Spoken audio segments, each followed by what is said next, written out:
The doctor has done the diagnostic screening interview, Siggy Caps Ages Pomp Cages, on all 3 of her depressed patients. Luckily, as she discovered that they all had issues which could have significantly interfered with conventional treatment for depression. She has now given each of them homework to make a list of all their problems and a list of all their personal resources. Why the problem lists? Well, because they'll help you determine what interventions might be useful. The manual is chock full of skills for dealing with problems like lethargy, negative cognitions, stress, and lifestyle issues. The problem list can alert the doctor to issues that might otherwise have been missed, such as out-of-control eating. Just acknowledging your patient's problems is powerful treatment. However, sometimes medication is required. I gave you some homework last time, the problem list. You said you were going to do it, and you did it. Thank you so much. That is just great because it's going to be a help. So we're going to use this manual, Jan, to help us in our fight against your depression. In the Cognitive Behavior and Interpersonal Skills Manual, or CBIS, that accompanies this series, you will find the problem list, care, or action plan. Is organize them according to the categories of this manual that I've got, according to which approach might be of help for whatever problem you produce. So, what's the first problem you've got there? No job. Okay. Can you say a bit more about that? Well, I'm too old at this point to be trained for anything. Okay. So, Jan, I'm going to put that down under cognitions because when you say you're too old, you're still quite a young woman and there's lots of opportunity open for you. So I think it's a way you're thinking about yourself that's particularly negative. So I'm going to put I'm too old to train under cognitions, and I'm also going to put down no job, under referral, so we can sort of see how we can help you there if there are any other referral resources. Next. Well, number 2 is because of that, we're facing bankruptcy. Right. That's tough. So I'm going to put bankruptcy also under referrals to other resources because there might be some resources that can be of help to us. Okay. Go ahead. Number 3, I put feeling tired all the time. Okay. Sometimes activating yourself and doing things, some sorts of exercises or activation can help you actually feel less tired. So I'm putting that under activation. And I'm also putting it under medication because it could be medications can also help make you feel more energy. Go ahead. Number 6, I put drinking more coffee. Okay, how much coffee are you drinking a day? I didn't ask you about coffee. Probably a couple of pots. A couple of pots. That's a lot of coffee. I'm still tired. Right. So that might be contributing to your tenseness and irritability, and sometimes too much coffee can actually tire a person out. So I'm going to put that under lifestyle changes because we have some handouts in the manual that have to do with that. Go ahead. So number 8, I put not interested in seeing my friends, not even interested in talking to them on the phone. And can you say a bit more about that? Well, I used to hang out with them all the time and used to talk to them a lot, and I just couldn't even be bothered. So again, I'm going to put that under activation because doing things and getting yourself activated might give you more energy and more desire to do things. Go ahead, Jan, next. So number 9 is angry a lot about little things, about nothing. Okay.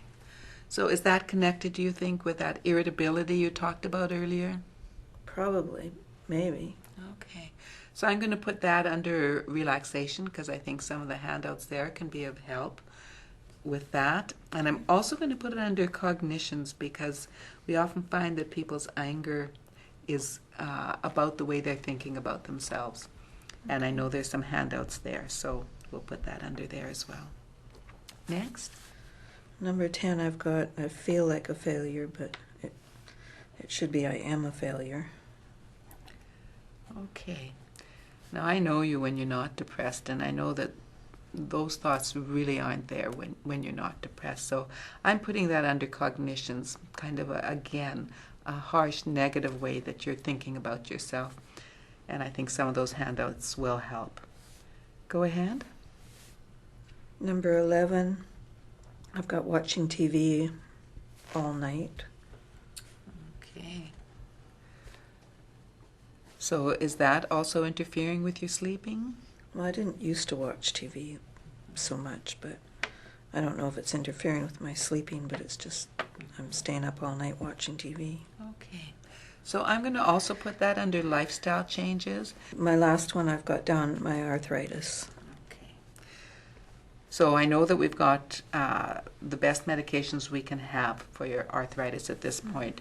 So I'm going to put that under referral to other resources, because there is a program, Bounce Back, that is especially good for people who are depressed, who have chronic diseases like arthritis, and I think that'll be really helpful for you. Okay. Anything else? No. So that was that's all. it. In the manual, there are some handouts for activation that will help you with some of your problems, feeling tired, not interested, and so on. Some relaxation handouts, some cognition handouts, some lifestyle handouts. We've got a lot of work ahead of us that we can do that can help you with the way you're feeling. So that's really good. And we've got some referrals to look at. And with the Bounce Back, I have a DVD that I want you to watch, and we'll discuss the Bounce Back program a little bit more. Okay?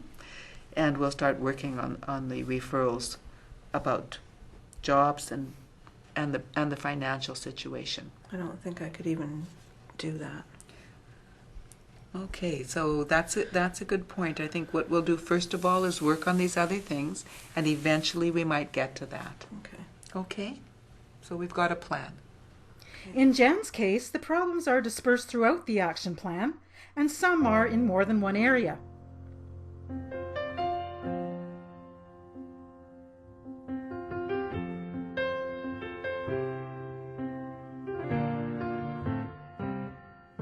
So that was excellent. You brought us your problems, we've organized them, and we've got a plan. Understanding your patient's problems is helpful for treatment, as is knowing their resources. For example, Jan's lethargy could be broken by something as simple as encouraging her to walk her well-loved dog. Helen's love of music is a good way for her to get her mind off her traumatic memories. McGee has a good friend who recognizes when she's becoming manic and who steers her away from her shopaholic ways and tells her to go get help. Can we just no, I don't think so. So it's so important, Jan, for you to realize that all the resources that you've had, you've still got them. It just, some of them are a little asleep right now because of the depression. But they all will come back as soon as you and I work on this depression together, because it's something that we're both going to do together. Good job. I know that it's hard to put down things that you don't really feel right now. Well, my husband reminded me of some of those things. Yeah. Good for him. Good relationship. I see you have him down. Okay, so thank you. I'm going to put that on the chart, and I'm also going to give you a copy of it so you can keep it and put it up on the fridge somewhere or in a place where you're going to see it every day. And so you can kind of bump into it and remind yourself of the resources that you've got. Okay? Okay. Where might that place be? Fridge would be a good one. Mm-hmm. Okay. Having gathered all this information about your patients, you can feel confident in finding appropriate interventions for them. Check out the next video.